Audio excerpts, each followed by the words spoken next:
तो गाइस, आज हम एक ऐसे डिबेट में घुसने वाले हैं जो सुपर हीरो मीडिया का सबसे इंटेंस और पैशनेट टॉपिक है। Who is the most powerful character through out invincible series. लेकिन इसका जवाब इतना सिंपल नहीं है जितना लगता है, क्योंकि इस शो ने एक ऐसा ब्रूटल और ग्राउंडेड पावर सिस्टम क्रिएट किया है जहां पर इवन सबसे स्ट्रॉन्ग कैरेक्टर भी पिट जाता है। इस वीडियो के लिए हम सिर्फ एनिमेटेड सीरीज के फीट्स और मोमेंट्स को कंसिडर करेंगे। हम रैंकिंग करेंगे टॉप कंटेंडर्स की based on raw physical strength, combat skills और उनकी ओवरऑल इफेक्टिवनेस पर। So let's get started.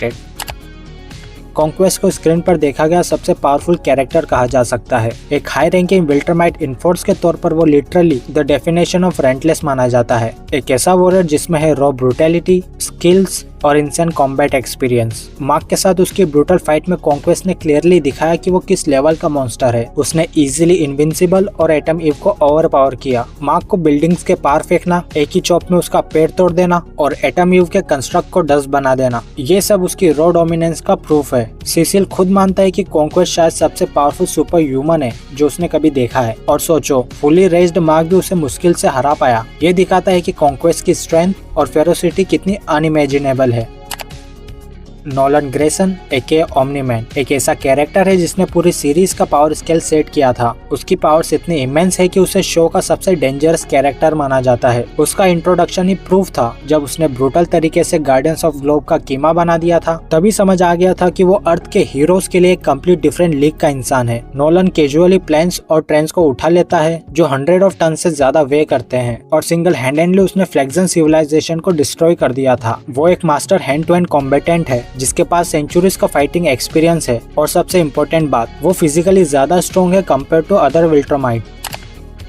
Battle beast एक परफेक्ट एग्जांपल है इस बात का कि सिर्फ रॉ स्ट्रेंथ ही पावर का असली मेजर नहीं होता। ये कैरेक्टर नॉन विल्ट्रमाइट होते हुए भी मोस्ट ऑफ द विल्ट्रमाइट से ज्यादा स्ट्रॉन्ग है। उसे डिस्क्राइब किया गया है as total monster in close quarter combat, और उसकी पहली फाइट में उसने लिटरली यंग इनविंसिबल की चटनी बना दी थी। सीजन 3 में ही बैटल बीस्ट ने प्रूव कर दिया था कि वो किस लेवल का वॉरियर है। उसने विल्ट्रमाइट गार्ड्स के अगेंस्ट खुद को होल्ड किया और उनको सीरियसली इंजर्ड तक कर दिया। बैटल बीस्ट का नेचर ही यही है कि वो हमेशा हंट करते रहता है एक ऐसे अपोनेंट की जो उसकी इमेंस स्ट्रेंथ और सेवेज फाइटिंग स्किल के लायक हो। उसके लिए फाइट एक ऑब्सेशन है।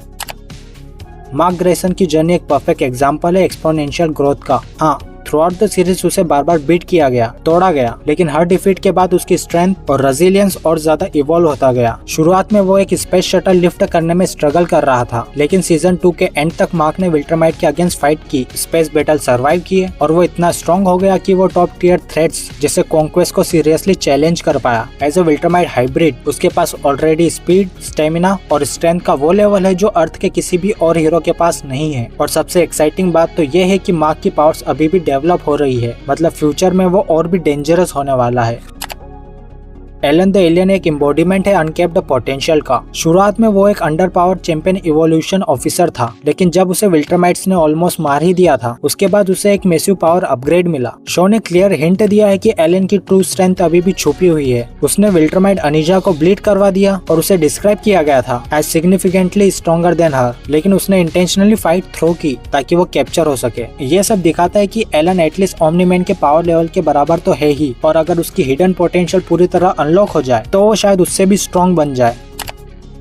एटम ईव एक ऐसी कैरेक्टर है जो किसी भी पावर डिस्कशन में अल्टीमेट वाइल्ड कार्ड बन जाती है, क्योंकि वो ब्रूट फोर्स का यूज ही नहीं करती। उसकी पावर से कम्प्लीटली डिफरेंट ऑर्डर की है। वो मैटर को सब एटॉमिक लेवल पर मैनिपुलेट कर सकती है। उसके पास एबिलिटी है कि वो प्रोटेक्टिव फील्ड को क्रिएट कर सके, एनर्जी ब्लास्ट जनरेट कर सके और ऑब्जेक्ट्स की मॉलिक्यूलर स्ट्रक्चर तक अल्टर कर सकती है। एक मेंटल ब्लॉक उसे रोकता है लिविंग सेंटिनल मैटर मैनिपुलेशन करने से, लेकिन जब वो मोर्टली वाउंडेड होती है तो ये ब्लॉक टेम्पररी ब्लॉक हो जाता है। तब उसकी पावर्स लिटरली नए ओमनीपोटेंट लेवल तक बूस्ट हो जाती है, और फैंस का ये मानना है कि अगर ये मेंटल ब्लॉक परमानेंटली रिमूव हो जाए तो थ्योरेटिकली एटम ईव किसी भी कैरेक्टर को, चाहे वो विल्ट्रमाइट हो या कोई कॉस्मिक पावर हाउस, वो उसे भी डिफीट कर सकती है। So the question is who is the strongest. Show के इवेंट्स के बेसिस पर आंसर एक सिंगल नाम नहीं है। रॉ फिजिकल स्ट्रेंथ के लिए क्राउन जाता है कॉन्क्वेस्ट को, जिसने सिंगल हैंडेडली मार्क और एटम ईव दोनों को डिफीट कर दिया था। एस्टेब्लिश्ड प्योर पावर के लिए अभी भी ओमनी-मैन टॉप पर है, क्योंकि उसने एक बेंचमार्क सेट किया है। एक पूरे प्लेनेट के हीरोज को एफर्टलेसली वाइप करके अनकेप्ड पोटेंशियल के लिए क्राउन डेफिनेटली एलियन को मिलता है, जिसकी ट्रू पावर्स अभी भी रिवील नहीं हुई है। और जब बात आती है रियलिटी बेंडिंग एबिलिटीज की, जो ब्रूट फोर्स को कम्प्लीटली इरेलीवेंट बना देती है, तो वो टाइटल क्लियरली एटम ईव के नाम है। हावेवर, ये डिबेट शो के आगे बढ़ने के साथ और भी इंटेंस होने वाली है, क्योंकि इन कैरेक्टर्स की पावर्स इवॉल्व होती रहेंगी। तो क्या ऐसा कोई कैरेक्टर है जिसे मैंने मिस कर दिया? नीचे कमेंट्स में अपने ओपिनियन जरूर बताना। और हाँ, अगर वीडियो पसंद आया हो तो लाइक कर दो और चैनल को सब्सक्राइब कर लो। मिलते हैं नेक्स्ट वीडियो में। टाटा।